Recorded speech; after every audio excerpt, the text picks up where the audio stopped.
A ver, pensemos en esto. A mitad del siglo XX, ¡pum!, algo explotó en la literatura mundial. Y no fue una bomba cualquiera, ¿eh? Fue una explosión de pura imaginación, de lenguaje, de historias que venían de un lugar que, seamos honestos, muchos veían como el patio trasero del mundo.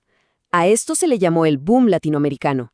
Y ojo, no fue solo un movimiento que puso al continente en el mapa literario. No, redefinió por completo las reglas de cómo se podía contar una historia. Y esa era la gran pregunta, ¿no? Los escritores de esa época se enfrentaron a un desafío, monumental. ¿Cómo iban a usar las herramientas de la novela, que eran casi todas europeas, para capturar una realidad que simplemente no cabía en esos moldes? Una realidad llena de dictadores, de revoluciones, de mitos que venían de siglos atrás y de una naturaleza que te dejaba sin aliento. Bueno, vamos a meternos de lleno en la idea central. Resulta que la respuesta no estaba en inventar mundos fantásticos, para nada. Estaba en aprender a mirar el mundo que tenían enfrente. La fuente de toda esta nueva literatura era la propia, y a menudo increíble, realidad latinoamericana.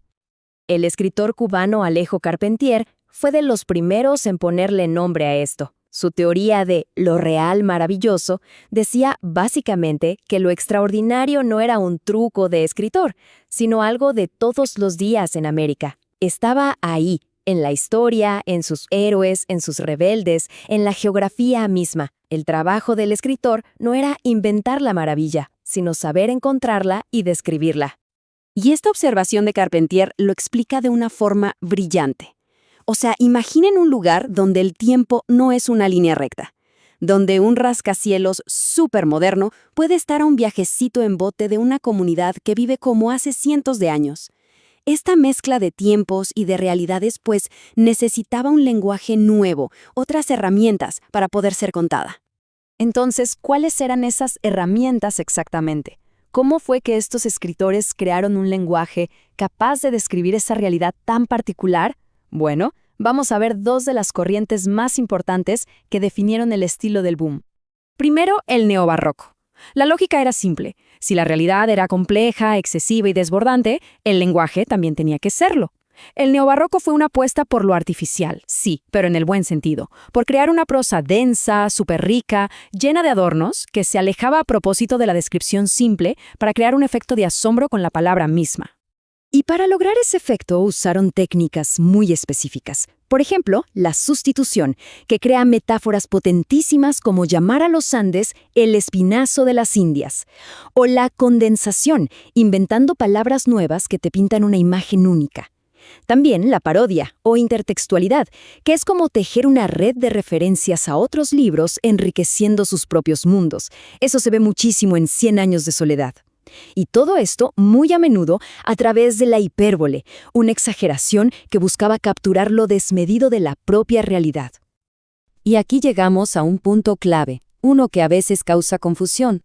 ¿Cuál es la diferencia entre lo real maravilloso de Carpentier y el famosísimo realismo mágico? A ver, es así. Para Carpentier, la maravilla ya está en la realidad, y el autor es casi como un cronista de lo increíble. En el realismo mágico, en cambio, el narrador te presenta hechos cotidianos, normales, como si fueran mágicos, pero de una forma tan natural, sin sorprenderse. Es una estrategia donde lo extraño se cuenta con la misma cara de póker con la que se contaría que está lloviendo. Y con estas herramientas en mano, nos vamos a meter de cabeza en la obra que se convirtió en el gran emblema del boom. La novela que agarró todas estas ideas y las convirtió en una epopeya que nadie ha podido olvidar, 100 años de soledad. Esta primera frase es sencillamente una de las más famosas en la historia de la literatura, y fíjense bien, desde la primera línea, García Márquez hace estallar el tiempo lineal, nos pone en 3 momentos a la vez, el futuro, con el fusilamiento, el presente de la narración, que es el recuerdo, y el pasado lejano, el descubrimiento del hielo. Es una declaración de intenciones en toda regla. La novela cuenta la historia de Macondo a lo largo de casi 6 generaciones de la familia Buendía, y esta historia se puede dividir como en 4 grandes eras.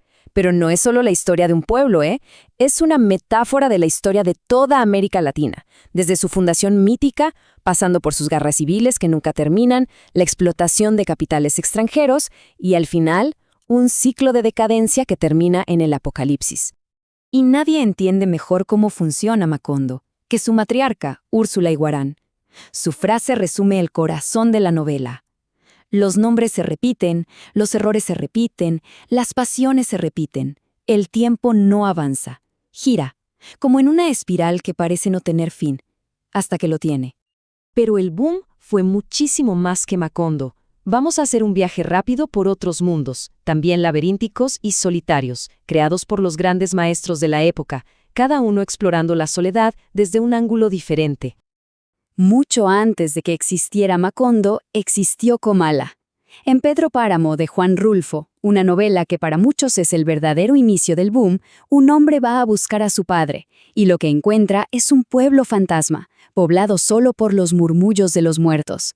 Es un descenso a un infierno de recuerdos, una exploración de la soledad más absoluta que dejan la tiranía y el olvido.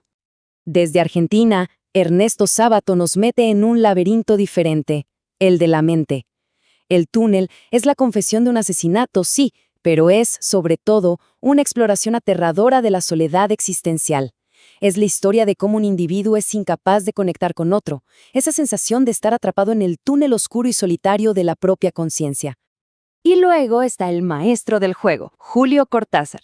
Él hacía que lo fantástico apareciera de repente en lo más cotidiano. En su cuento Casa Tomada, algo que no se explica empieza a ocupar una casa y va desplazando a sus habitantes en silencio.